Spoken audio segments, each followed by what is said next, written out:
झारखंड में बीजेपी के सदस्यता अभियान की तिथियों में अब बदलाव किया गया है। पहले ये अभियान 14 जनवरी तक चलाना था, लेकिन अब इसे 31 जनवरी तक बढ़ा दिया गया है। इस बदलाव के बाद बुधवार को झारखंड प्रदेश बीजेपी के मुख्यालय में सक्रिय सदस्य बनाने की प्रक्रिया शुरू हो गई है। लेकिन अब सवाल ये है कि आखिर झारखंड में बीजेपी के सदस्यता अभियान की तारीखें क्यों बढ़ाई गई है। जानने के लिए देखिए हमारे संवाददाता मधुकर आनंद की ये रिपोर्ट। झारखंड में बीजेपी के सदस्यता अभियान की तिथि अब बढ़ा दी गई है।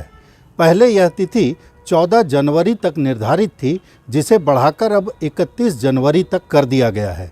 इस बीच बुधवार को झारखंड प्रदेश बीजेपी के मुख्यालय में सक्रिय सदस्यता अभियान की शुरुआत हुई। प्रदेश अध्यक्ष बाबूलाल मरांडी राज्य के पहले सक्रिय सदस्य के रूप में कई लोगों के सामने अपनी सदस्यता ग्रहण की। इसके बाद लगातार सदस्यता अभियान बीजेपी का चल रहा है और बीजेपी का लक्ष्य है कि 60 लाख से अधिक सदस्य बनाए जाएं।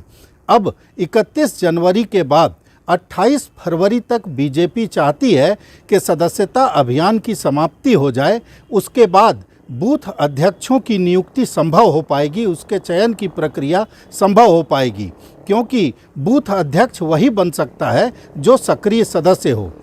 बीजेपी जिस तरह से विधानसभा चुनाव के बाद काफ़ी हद तक स्थिर हुई थी, सदस्यता अभियान के तहत या यूँ कहें कि सदस्यता अभियान के मार्फत बीजेपी ने पार्टी में गति लाने का काम किया है। और सक्रिय सदस्य बनने के बाद तमाम जो बीजेपी के सक्रिय सदस्य होंगे वो बूथ अध्यक्षों के चयन की प्रक्रिया में सामने आएंगे और उसके बाद बूथ स्तर तक जो बीजेपी अपनी मजबूती को कायम करती है, उस मजबूती के लिए पार्टी पूरी तरह से तैयार हो जाएगी। भारत एक्सप्रेस के लिए रांची से मधुकर आनंद।